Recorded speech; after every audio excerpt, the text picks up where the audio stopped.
Welcome all my biosecurity primary school. That's a wiki time for science, and today we'll start a new lesson and unit, which is unit 3, that deal with the space and the very interesting phenomena which are solar eclipse and lunar eclipse. النهارده ان شاء الله هنبدا يونت جديده خالص، درس جديد خالص، موضوع جديد جدا اول مره نسمع عنه، اسمه solar eclipse، يعني كسوف الشمس. What's meant by solar eclipse? It's a very interesting phenomena that occur. هي بتحصل ظاهره شيقة جدا لكن خطرة جدا في نفس الوقت تحصل when the moon comes between the sun and the earth on the same straight line, hiding the shadow on the earth and prevent sunlight from coming to the earth. يعني ايه الظاهرة ديت؟ معناها ان المون بيحجب ضوء الشمس عن الارض، فبيعمل حاجه اسمها سولار اكليبس او كسوف الشمس. هي الشمس بتتكسف، يعني ايه؟ معناها ان ضوءها بيتحجب عننا عن طريق المون، لان هو بيكون في الحاله دي على نفس الخط المستقيم ما بين الارث والصن، وفي نفس الوقت بيكون في المنتصف بين الارث والصن، فبيحجب ضوء الشمس. So it's a very interesting phenomena that occur only on two conditions. في شرطين عشان يحصل solar eclipse. Number one, the sun, the earth and the moon must be on the same straight line. Second condition, الشرط الثاني, the moon must be in between, in the middle and earth. الشرط الثاني لازم يكون المون بين الصن والارث في المنتصف على نفس الستريت لاين. So how can it happen? What are its disadvantages? ايه هي عيوبها او ايه هي خطورتها الظاهره دي؟ ان شاء الله نعرف عنها كل حاجه in our lesson today. So let's start with a very important information about what happened during the solar eclipse, or what happened during all the day from the sun. Let's start with very important information. نبدأ بمعلومات مهمة جدا عن الصن. We know that sun emits heat and light every morning. We know that sun emits heat and light every morning. Also another information. Huge trees make shadow because they block some light coming from the sun rays. Again, huge trees make shadow because they hide some sun rays that come from the sun. Also, sun emits heat and light every morning. Sun emits heat and light every morning. And I have another information that huge trees make shadow because they hide some sun rays. Another information, sun rays travel in straight lines or rays مش بس أشعة الشمس، حتى اللايت العادي خالص اللي جاي من الالكتريك لامب أو الفاير برضو اللايت بيمشي في straight line. We have studied this in primary 5. Again, sun rays travel in straight line. Another information or another piece of information، معلومة تانية، Earth rotates around the sun in oval elliptical orbit. احنا عارفين كويس قوي الإيرث بتدور حوالين الشمس. So what about the moon؟ طب والمون؟ Moon rotates around the Earth in smaller oval orbit at the same time, or في نفس الوقت. Moon rotates around the Earth in smaller oval orbit. Another information. So when does solar eclipse happen and when does it occur؟ أو solar eclipse وإزاي بيحصل؟ Okay. When the moon comes between the earth and the sun on the same straight line، لما المون بيكون على نفس الخط المستقيم بين الصن والearth on the same straight line in the middle between the sun and the earth, this phenomenon occurs. بتحصل ظاهرة بنسميها solar eclipse. يعني solar eclipse معناها كسوف الشمس. يعني كسوف الشمس هي الشمس مش بتتكسف يعني خايفة مننا، لا هي الشمس بتدار ضوءها عننا prevent sunlight from us because the moon comes between the sun and the earth on the same straight line. So now let's do an experiment. تجربة سهلة جدا نعملها مع بعض. We can do it at home to know or to explain what happened during solar eclipse. So let me draw. نرسم مع بعض what happened during the solar eclipse. Let me draw and understand or recognize the solar eclipse. Imagine that I have نرسم مع بعض electric source like that and a pole and a wall. What happened when the electric source is lighted? The light travels in a straight line and they make what on the wall and they make shadow. بيعمل حاجة هنسميها shadow أو هنسميها النهاردة umbra.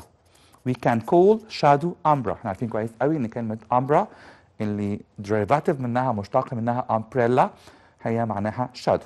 يبقى لو في one source of light and a pole, tennis ball for example, or a ping pong بات مضرب بينج بونج او اي حاجه circle زي البليت مثلا طبق. I can have an umbra area. umbra يعني ايه؟ منطقه shadow، منطقه shadow. So what happen if there are two sources of light؟ لو في مصدرين ضوء like that، لو في two sources of light okay and the same circular shape and the same wall. Look what happened. Light travel in a straight line, as we know. Light travel in a straight line from the other source. So here I will have three areas. The first area, أول منطقة هنسميها umbra, and it's a very very dark inner shadow area. هي منطقة مظلمة جدا. Again, the umbra area I'm sorry, the umbra area is a very dark inner shadow area. And those two areas, this area will called penumbra, and this area is called also penumbra. What about those two areas؟ المنطقتين دول هم هنسميهم penumbra. They are semi-shaded area. هي منطقة شبه مظلمة مش ضلمة قوي. عشان كده هنا عندنا بنقول إن في three areas umbra and penumbra and another penumbra area. So what is the similarities between this experiment and solar eclipse؟ ايه العلاقة او ايه التشابه بين الظاهرة ديت او ظاهرة solar eclipse والتجربة اللي عملناها دلوقتي؟ I can imagine those two sources of light are the sun، هم sun, and this circle plate or this tennis ball is the moon and the wall is the earth. So let me explain or draw another drawing to show what happened during solar eclipse. Imagine that. نرسم تاني مع بعض please. Imagine that I have a sun here, sun in the middle, and also the earth on the same straight line. What happened? What happened when the earth sends its sun rays? Sun rays travel in a straight line, as we know, travel in a straight line like that. Okay, so here I will have three areas. The first area, أول منطقة هنسميها, as I said before, umbra or shadow, umbra or between brackets shadow. يبقى ممكن نسميها umbra أو shadow area. They are the same meaning. What about those two areas? They are penumbra, penumbra, also penumbra أو ممكن نسميها كمان semi-shaded area. Semi-shaded area يعني منطقة شبه الظل. Semi-shaded area. So here I have three areas. What happened in this area, in the first area of umbra? Imagine that you are standing or living in this piece or in this piece of land of the earth. What happened? At this moment, the moon blocks all the sunlight coming from the sun. يبقى في اللحظة دي الناس اللي عايشة في المكان ده أو اللي هنسميه umbra، المون بيحجب ضوء الشمس تماما عنهم and it will cause، هيسبب ظاهرة هنسميها total solar eclipse. Total solar eclipse. So what happened in those two areas? In those two areas, the moon will block a part of light. المون هيحجب جزء من الشمس، مش كل الشمس. A part of light, and it will be called هنسميها partial solar eclipse. Up till now, we have studied two types of eclipses, which are total and partial. Let me remind you what's meant by them. I have two types of eclipses, which are total solar eclipse and partial solar eclipse. What's the difference between them? Total solar eclipse occurs in what? Occurs in the area of umbra. But what about the second type? The second type is called partial solar eclipse, partial solar eclipse, and it's occurred in the area of penumbra, in the area of penumbra. So I have umbra area and penumbra area. In the umbra, في منطقة الأمبرا أو منطقة الظل, it will cause total solar eclipse. In the penumbra area, it will cause partial solar eclipse. Again, it will cause partial solar eclipse. So now, we revise what we have studied. Experiment دي مهمة قوي, and you can do it at home stably. It's a very, very simple experiment. You can do it with your mobile phone. For example, source of light such as laser is very available at you now. At first, you will use one mobile phone and a circular shape like the plate. At the second case, you will use two mobile phones shape like the plate. يبقى في الحالة الأولانية هستخدم مصدر ضوء واحد بس هو الموبايل فون. الحالة الثانية هستخدم two source of light، مصدرين للضوء هم برضه two mobile phones. Your mobile and for example your visitor's mobile. So look here for this experiment. Look here, I have here a source of light. This source of light represents the sun, and the tennis ball or the circular shape, أي حاجة مدورة هي اللي هنسميها أو هي اللي هتمثل المون, and the wall or the screen will represent the or represent the earth. So here I have one area only which is called umbra. So what happened if I have two sources of light? I will have two areas or three areas, umbra and penumbra. So now let me have a definition. نعمل definition لمنطقة umbra أو هنسميها cone umbra يعني مخروط الظل أو الظل. It's a dark inner shadow area. It's a dark inner shadow area. I can add ممكن أزود كمان where total solar eclipse occur. اللي بيحصل فيها eclipse بنسميه total solar eclipse. Again, it's a dark inner shadow area where total solar eclipse occurs. So now, if I have two sources of light, I will have three areas, which are one umbra and the two penumbras. So penumbra is what? It's a faint outer shadow area. يعني إيه faint؟ هو معناها ضوء خافت، ضوء ضعيف شوية، أو الظل مش قوي قوي. لما نعملها إن شاء الله في البيت هنعرف كويس قوي، هنشوف إن الأمبرا very dark لكن penumbra not very dark. Faint outer shadow area where I can add بقى ممكن أضيف هنا where the partial solar eclipse occur. اللي بيحصل فيها eclipse بنسميه partial solar eclipse. So now, but if the moon rotates in a higher orbit near the Earth or higher orbit than the Earth, what happened؟ لو المون احنا عارفين المون rotates around the Earth in oval orbit لكن ممكن يدور في مدار أعلى شوية يعني قرب شوية من الصن. What happened in this case? In this case I will have another type of umbra. هيكون عندي نوع ثالث من الظل هنسميه antumbra. So now let me draw. What's about the antumbra area? Imagine that I have here. Okay, let us draw with us. Draw with ourselves what happened during the antumbra, sorry. This is the moon in a higher orbit. يعني المون قرب شوية من الصن عن الرسمة اللي فاتت. Okay, and this is the Earth, as you know, is the Earth. What happened to light? Light travels in a straight line, as we know, straight line like that. Where is the umbra area? The umbra will be here. This area is called umbra. What about two areas? Those two areas, they are called penumbra. So what about this third type of areas? منطقة ثالثة هنا بنسميها antumbra. هنا أنا شايف إن الأمبرا أو الأمبرا الكون زي ما سميناه وفعلا شبه الكون خلص أو has finished and its extensions لو عملت له extension بيكون منطقة بنسميها antumbra. So what happened in this area? In this area I can see only هقدر أشوف بس the lighted ring of the sun. يعني تقريبا المون لانه قرب شويه من الصن فبيغطي اغلب اجزائها and it will leave only the lighted ring. هيسيب بس الحلقه المنوره around the sun. So I can see only the lighted ring around the sun. So here I have three types of eclipses happened up till now. Number one, total solar eclipse. Number two, partial solar eclipse. And number three, the last one, the annular solar eclipse. هنسميه كسوف شمس حلقي لأنه فعلا بيشبه الحلقة. يبقى ممكن نلخص كل اللي قلناه النهارده. We have three types of eclipses which are total, partial, and all those three types occur when the moon comes between the sun and the earth on the same straight line and the moon must be in the middle. What happened in this or in each one? In total eclipse, it happened or it occurs بيحصل فين total eclipse in the area of umbra of the moon.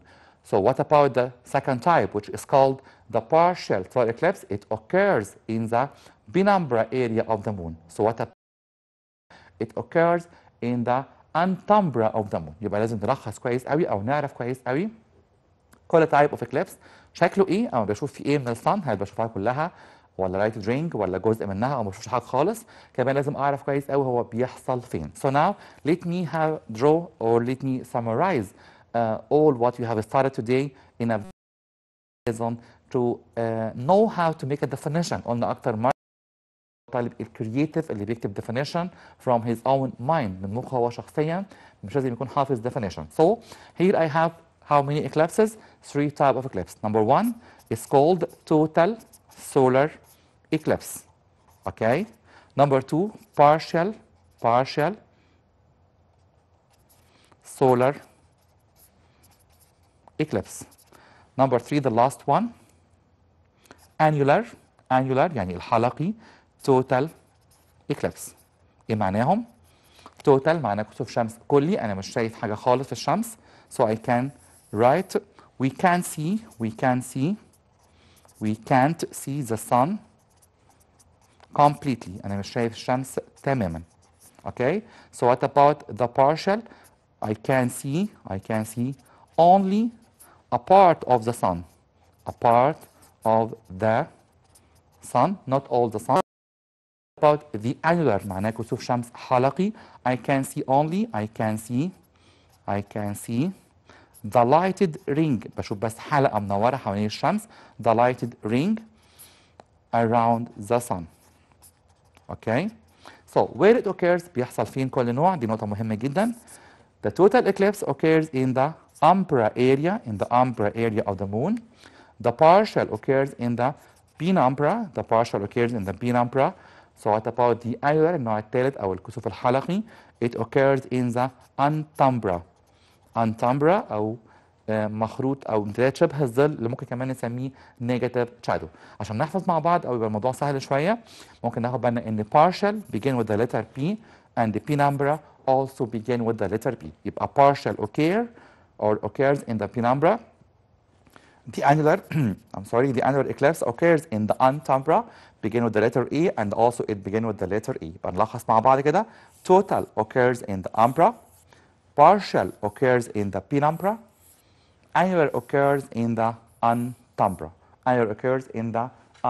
So here we have studied all things about the 3 types of solar eclipses, which are total, partial, and also the annular solar eclipse. So now let us revise what we have studied and make a definition for each type of them easily by now what I can see from the sun and also where it occurs. يبقى عشان اعمل definition لاي نوع eclipse لازم اعرف كويس قوي انا شايف ايه من الشمس.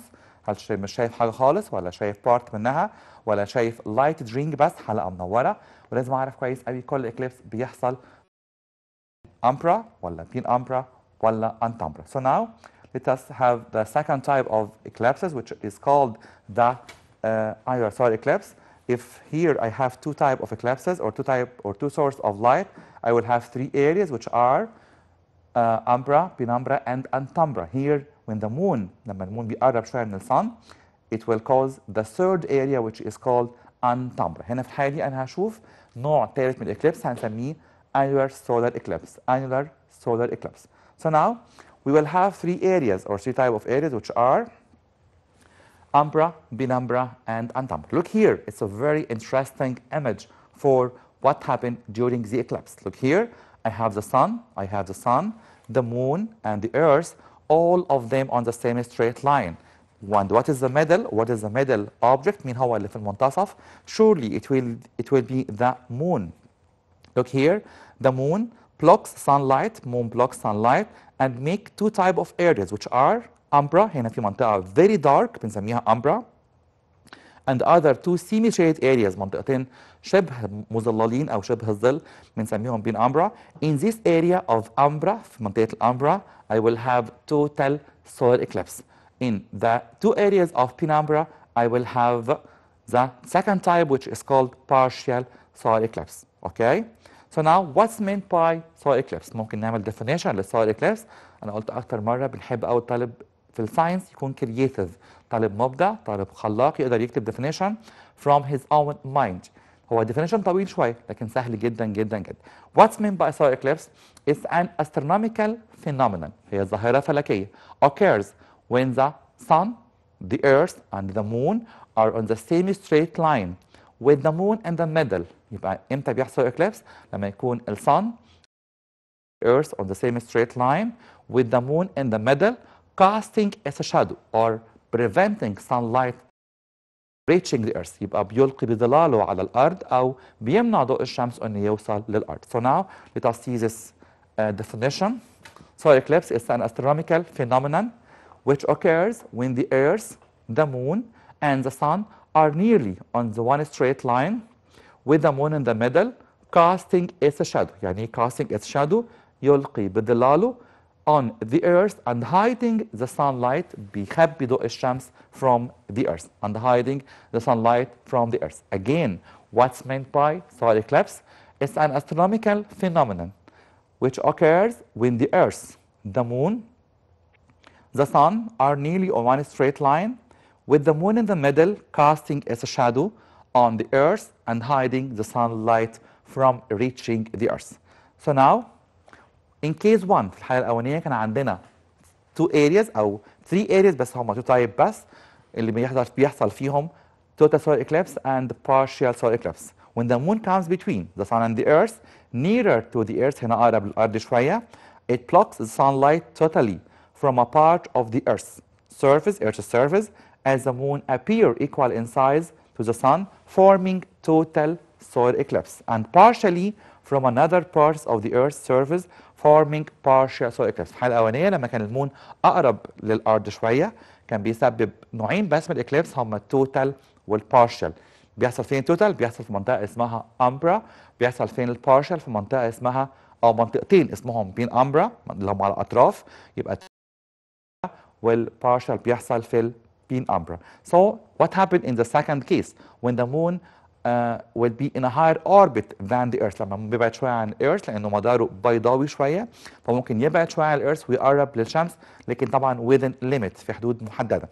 When the moon comes on it will cause another type of eclipse which will be the annular solar eclipse. بنسميه annular يعني كسوف شمس حلقي and it will occur or it will happen in the area of Antumbra.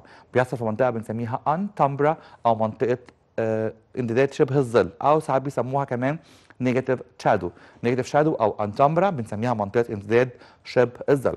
So now what happened during this eclipse? Shadow is formed when an opaque object blocks a part of the incoming light. بيحصل شادو او بيحصل ظل لما يكون في جسم معتم زي القمر بيمنع وصول ضوء الشمس للأرث. So now this phenomenon happens when our moon blocks a part of sunlight from the earth and casts its shadow. يعني cast its shadow بيلقي بظلاله يلقي بظله on the earth's surface. This phenomena is called solar eclipse. This phenomena is called what? Solar eclipse. So now Earth rotates around the sun in oval orbit. We know this information, this very important information. And sometimes the moon appears at Earth larger and other times smaller. ليه المون ساعات بيبان أصغر أو أكبر من الأرض حسب وضعه بالنسبة للأرض. This is due its position or its rotation around the Earth in oval orbit. Sometimes the moon comes between the sun and the Earth, preventing the sunlight from reaching the Earth. So what about type of eclipses? Up till now we have studied there are 3 types only, which are total, number 1, number 2 will be partial, and number 3 will be called annular. يبقى أول نوع عندنا اسمه total، النوع الثاني اسمه partial، النوع الثالث اسمه annular. ازاي بيحصلوا كلهم؟ شرطين أساسيين، لازم يكون الsun والearth والmoon on the same straight line على نفس الخط with the moon in the middle، والمون هو اللي في المنتصف in the middle between the sun and the earth. So what about the first type of eclipse? Let me make a definition from my own mind. هل ممكن نعمل definition كده من مخنا أو من تفكيرنا الشخصي للإكليبس اللي بنسميه total؟ In total eclipse we can see the sun completely. أنا مش شايف الشمس تماما. And it occurs in the area of the moon. بيحصل في منطقة بنسميها الظل أو الشادو of the moon that reaches the earth. So now let us have a definition. First type of eclipse, which is called total solar eclipse. Number 1 is the type of solar eclipse in which we can see the sun completely and it's formed in the shadow area umbra of the moon and its radius will be about 250 kilometers. يبقى المسافة بين الأرض والقمر أو مدار الأرض حوالين القمر بيكون تقريبا حوالي 250 كيلو. طبعا دي مش مشكلة قوي بالنسبة لنا، لكن عايز أعرف إزاي بيحصل total eclipse. It's a type of solar eclipse in which we can see the sun completely. مش شايف الشمس تماما. And it's formed بتتكون أو بتحصل الظاهرة ديت in the shadow area in the umbra area of the moon. Let us have an image for this phenomena. Look here, the moon, which is here the black disk. المون هنا black disk أو black circle دايرة سودا خالص هي ال cover all the sunlight, so we can't see the sun completely. I can't see the sun completely because the moon blocks all the sunlight coming from it to the earth. المون بيحجب ضوء الشمس تماما، عشان كده ما بنشوفش اي حاجه من الصن خالص. في الحاله ديت بتبقى الارض very very dark during the daylight اثناء النهار. هنشوف كمان دلوقتي بعد شويه short video about this interesting phenomena، ان اثناء النهار ممكن يبقى الليل كانه الليل بالظبط ليل تماما، ما فيش ضوء خالص. النهار زي ما بيسموه كده النهار ليل او الليل ليل، يعني انا مش شايف اي ضوء خالص. I can't see sun completely because the moon blocks the sunlight or prevents the sunlight from reaching the earth. المون بيمنع ضوء الشمس انه يوصل للارض. So it's a very interesting phenomena and I warn you it's a very dangerous phenomena at the same time. هي ظاهرة مهمة جدا لكن في نفس الوقت خطرة جدا جدا جدا. So now what about the second type of eclipse which is called the partial solar eclipse. طب النوع الثاني اللي هنسميه partial. I can make a definition from my own mind for this type of eclipse. It's a type of eclipse in which we can see a part of the sun. أنا بشوف جزء بس من sun and it's formed in the semi-shaded area penumbra of the moon. بيحصل في منطقة بنسميها semi-shaded area أو penumbra of the moon. So now I have an image for that. Look here.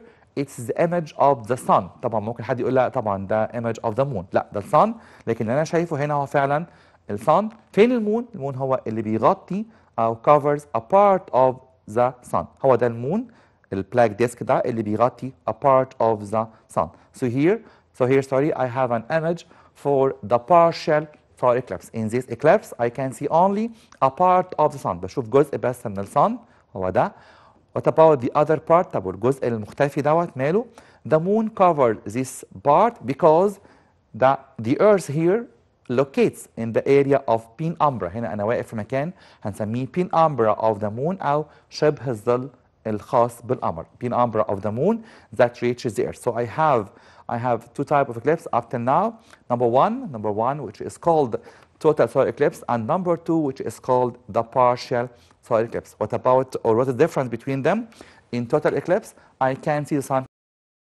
Partial, I can see only a part of the sun. Why? Because the moon covers a part of the sun and prevents its sunlight from reaching the earth. Look here, this image, very important and very interesting at the same time. I can see only a part of the sun. نبص هنا في الصورة ديت أنا شايف جزء بس من الsun. Why? Because the moon, where is the moon? المون هو اللي بيغطي الجزء دوت. The moon covers a part of the sun because it's called the partial the partial solar eclipse. So now what about the third type? Annular أو كسوف الشمس الحلقي. In this eclipse I can see only a lighted ring. So I can make a definition for this eclipse. It's a type of eclipse or solar eclipse in which the sun appears as a lighting ring and is formed when the moon is in a higher orbit from the earth, so its cone shadow doesn't reach the earth. لما المون بيقرب شويه من الصن زي ما اتفقنا بيكون منطقه ثالثه او نوع ثالث من الامبرا اللي سميناها بين امبرا او سميناها انتامبرا سميناها انتامبرا او نيجاتيف شادو. في الحاله دي المون بيقرب شويه من الارث فما بيغطيهاش كلها، بيسيب بس كده لايتد رينج حلقه مضيئه حواليها، وده اللي هنسميه annular solar eclipse. هنسميه تاني annular solar eclipse او كسوف شمس حلقي. So I can see only a lightning ring. بشوف حلقه مضيئه بس من الشمس and it's called the annular solar eclipse and it occurs in the area of Antumbra. بيحصل في منطقه بنسميها Antumbra. So now this interesting phenomenon نشوف مع بعض. Very interesting image for this phenomenon. Look here. I can see only بشوف بس كده lighted ring حلقه مضيئه بس للصن، هي ديت الجزء اللي بره دوت. This another image. So where is the moon? The moon is in the middle. هو ده المون الجزء اللي بيعمل بلوك للسانلايت.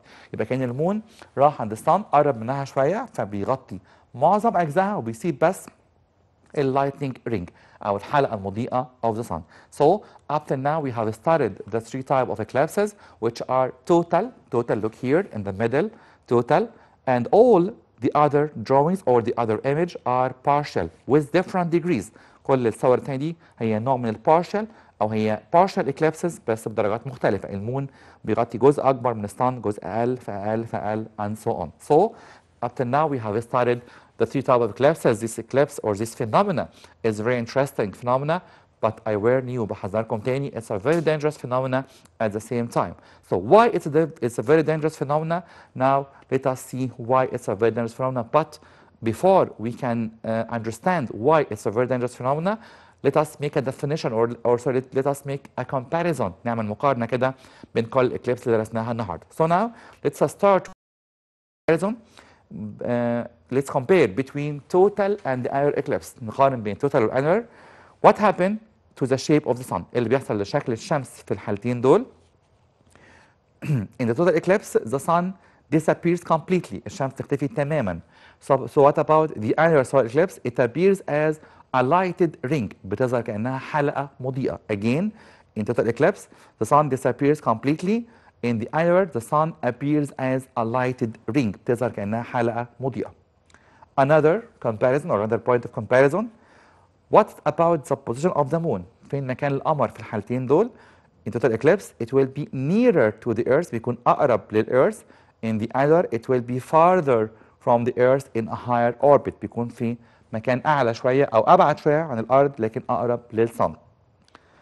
Another point of comparison, type of shadow. هو بيحصل فين نوع الإكليبس دوت أو التوتال أو الأنيولار؟ بيحصلوا في أي منطقة من الشادو.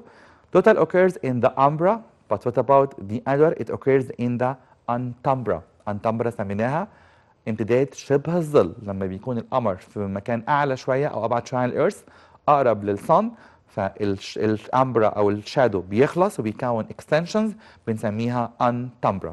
So again, total occurs in the umbra and the annular occurs in the antumbra.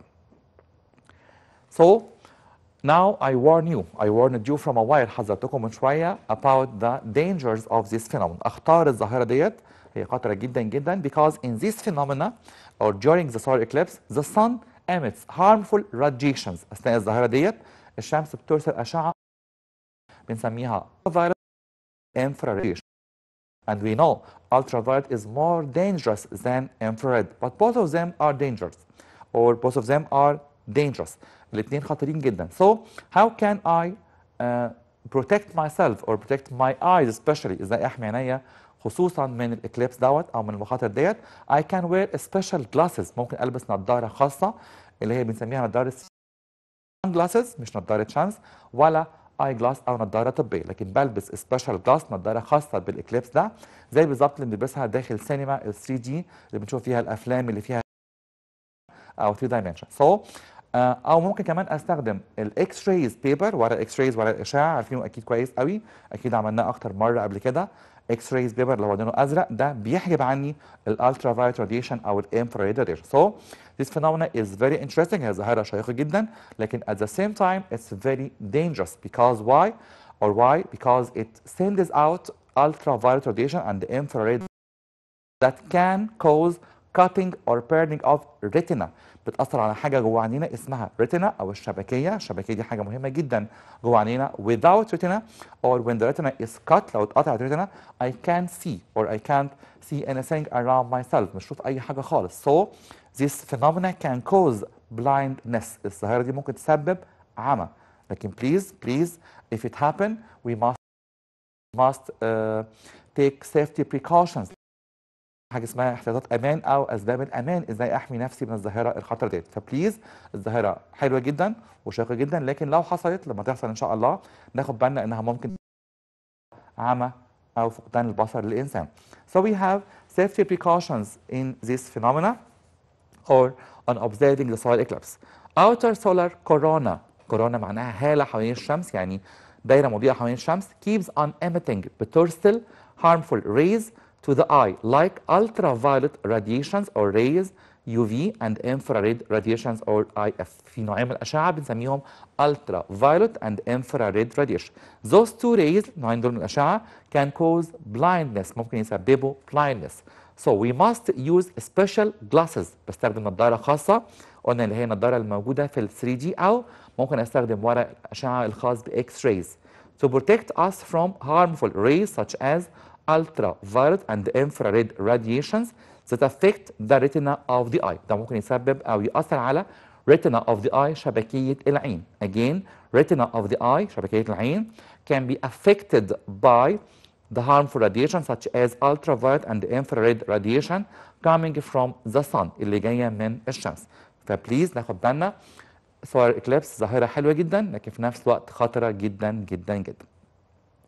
These rays may cause blindness. الظاهرة دي ممكن تسبب أو الأشعة دي ممكن تسبب عمى to the eye within few seconds خلال ثواني قليلة. يعني محدش يجرب، الموضوع ما فيهوش تجربة خالص، ما فيهوش هزار خالص.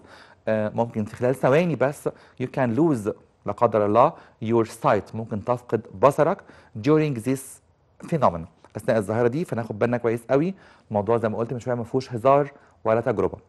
Okay, so how can we detect the time of the solar eclipse occurrence? By calculating the rotation of the moon around the earth in their orbits around the sun and also the earth around the sun. لما بحسب دوران او علماء الفلك بقى بيحسبوا دوران القمر حوالين الارض والارض حوالين الشمس.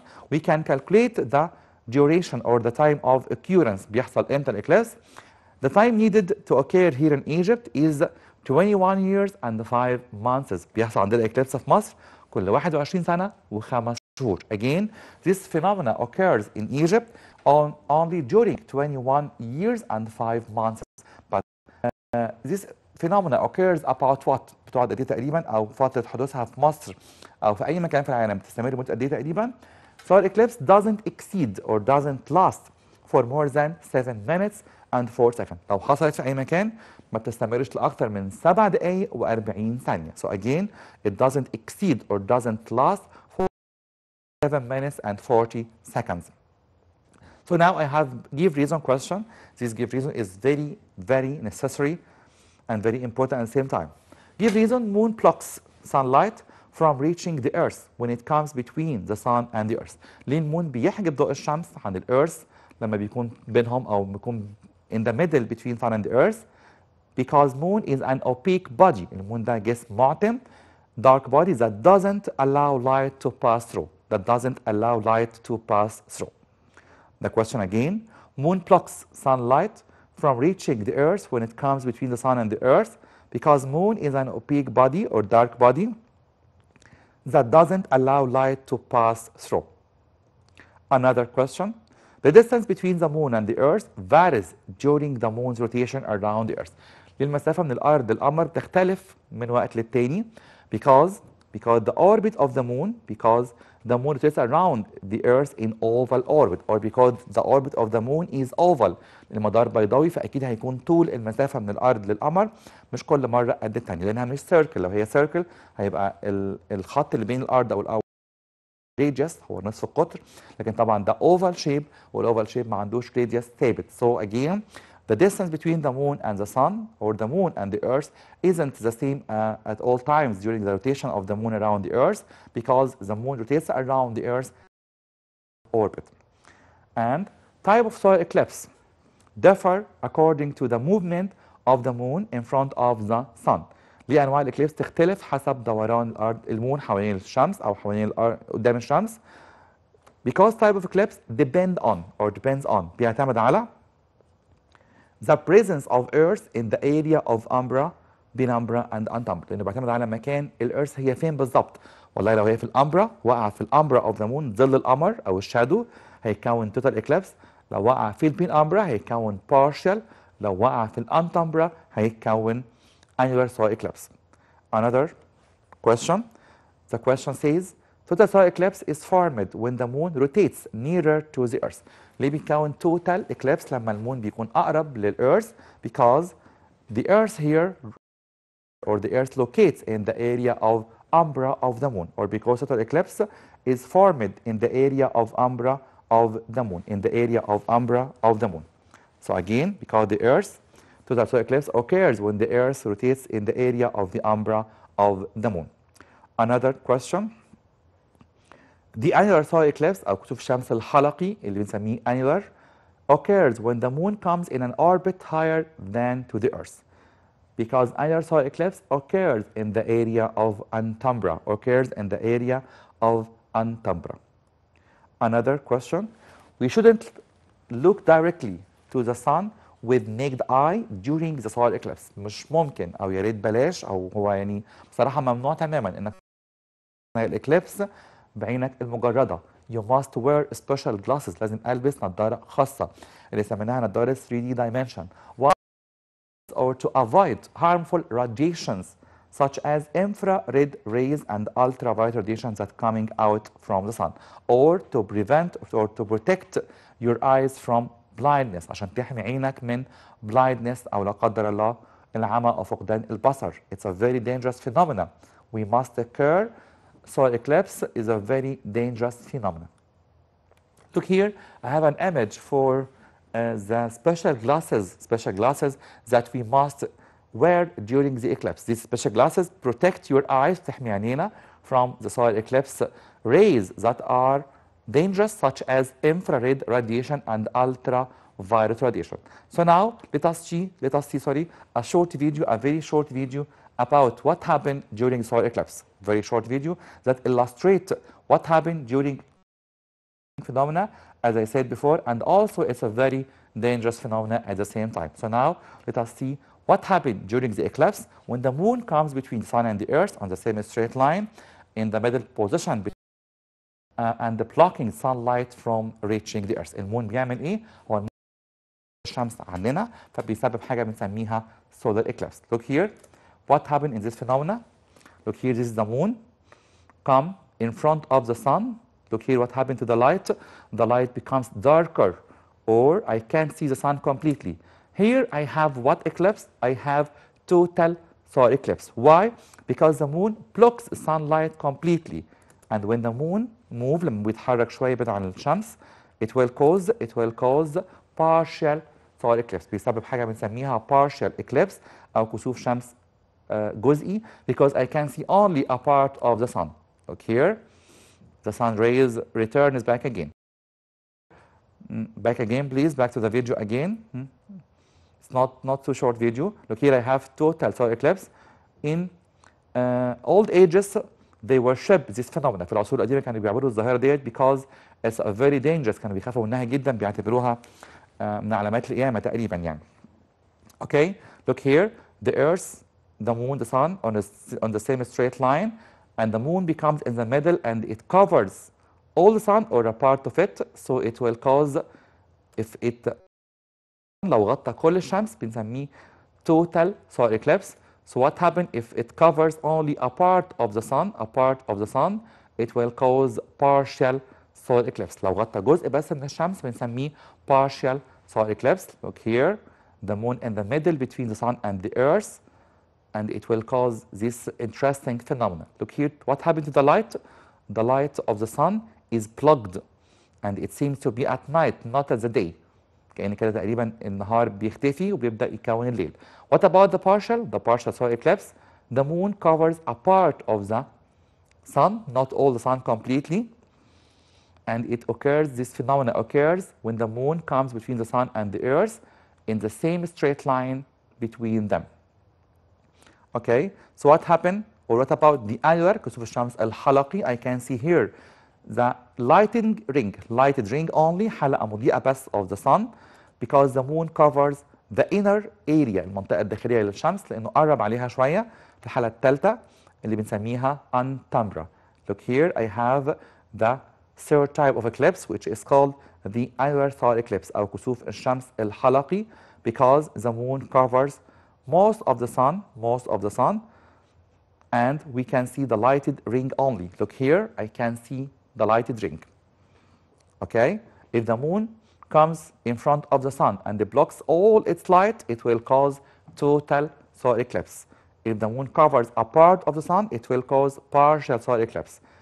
Look here, the moon covers a part of the sun and it will cause a partial solar eclipse in the United States of America in some time. Okay, here, what's this type? It's a total solar eclipse. Why? Because I can't see the sun completely. Okay, so the moon comes between the sun and the earth on the same straight line, in the middle position, and if it covers a part of the sun, it will be called partial solar eclipse, If it covers all the sun, it will be called total solar eclipse. So now, after seeing this short video, we have studied all things about this phenomena, which is interesting, as I said before, and also it's dangerous at the same time. So now, let me summarize what we have studied today. We have studied a very interesting phenomena, which is called what? Which is solar eclipse. So now, let me have a definition. هل ممكن نعمل definition للظاهرة ديت? Yeah, it's very easy. I can say solar eclipse. Solar eclipse, it's an astronomical phenomena. It's an astronomical يعني ظاهرة فلكية تحصل في الأفلاك في الصن والإيرث والمون. astronomical phenomenon where sun, earth, and the moon are on the same straight line, on the same straight line, with what in the middle? With the moon in the middle. طبعا مش ممكن تكون الصن هي اللي في الميدل، لكن ممكن تكون الارث في الميدل. ان شاء الله الحلقه الجايه او الدرس الجاي هنعرف ظاهره ثانيه شبه دي شويه اسمها lunar eclipse with the moon in the middle. طب المون لما يكون في الميدل بيعمل ايه؟ بيمنع sunlight from reaching انه يوصل from reaching the earth. طبعا بيمنع ضوء الشمس بس بدرجات مختلفة حسب الاريا اللي موجود فيها الارث. So now solar eclipse is an astronomical phenomenon where sun, earth and the moon are on the same straight line with the moon in the middle prevents sunlight from reaching the earth. So what about type of eclipses? في كم نوع من eclipse? We have 3 types started today. First is called total solar eclipse. The second is called partial solar eclipse. And the third type or the last one annular solar eclipse أو كسوف. So now let me have a definition from my own mind. أنا بحب قوي قلت أكتر مرة طالب الكرييتيف اللي بيكتب definition من دماغه هو شخصيا زي ما هو فاهم الديفينيشن لكن مش حافظه من الكتاب. يعني إيه total solar eclipse؟ عشان نكتب definition صح لازم تقول لي أنت شفت إيه في الصن وده حصل فين؟ حصل في أي منطقة من الشادوز area. So it's a type. I can say it's a type of solar eclipse. Okay. Where we can see. أنا مش شايف الشمس خالص. We can see the sun completely. It's very dark. As we have seen in this short video, we can see the sun completely and it occurs. بتحصل فين؟ It occurs in the area of umbra. بتحصل في منطقة بنسميها umbra أو اللي سميناها الشادو. وقلنا في أول الحلقة إن كلمة umbra هي اللي جابناها كلمة umbrella يعني الظل، منطقة الظل أو منطقة مخروط الظل. ساعات بيسموها umbra cone أو cone umbra أو shadow area. So what about the second type which is called the partial solar eclipse؟ النوع الثاني اللي هنسميه partial. برضه عشان أعمل definition لازم أعرف أنا شايف إيه من الشمس وده حصل فين. can see a part of the sun. أنا شايف بس جزء من الشمس مش الشمس كلها. And it occurs in the area of penumbra. بيحصل في منطقة بنسميها penumbra شبه الظل. So here the partial solar eclipse, it's a type. Now we have no time. It's a type of solar eclipse. Okay, it occurs in the area. بتحصل في منطقة بنسميها in the area of penumbra, and we can see بنشوف بس كده we can see a part of the sun. نشوف بس جزء من الصن. A part of sun, not all sun. So what about the last type؟ طب النوع الثالث اللي هنسميه annular. مفيش وقت نكتبه بقى نقوله كده oral. It's a type of solar eclipse where we can see the light ring. بشوف بس حلقة منورة حوالين الشمس أو الأطراف بس بتاعت الشمس. And it occurs in the area of penumbra. And I warn you again بحذركم تاني. It's a very dangerous phenomena because it can harm your eye or it can make you lose your sight. ممكن تفقد بصرك لا قدر الله لو بصينا للشمس أثناء الظهر دي. So please don't look at the sun or you can wear special glasses during this phenomenon. So by this point we have reached the end of this episode. possible luck, and I will wait for meeting you next Thursday, inshallah. Wait for us and another phenomena which is called the lunar eclipse next Thursday, inshallah. Now, thank you and goodbye.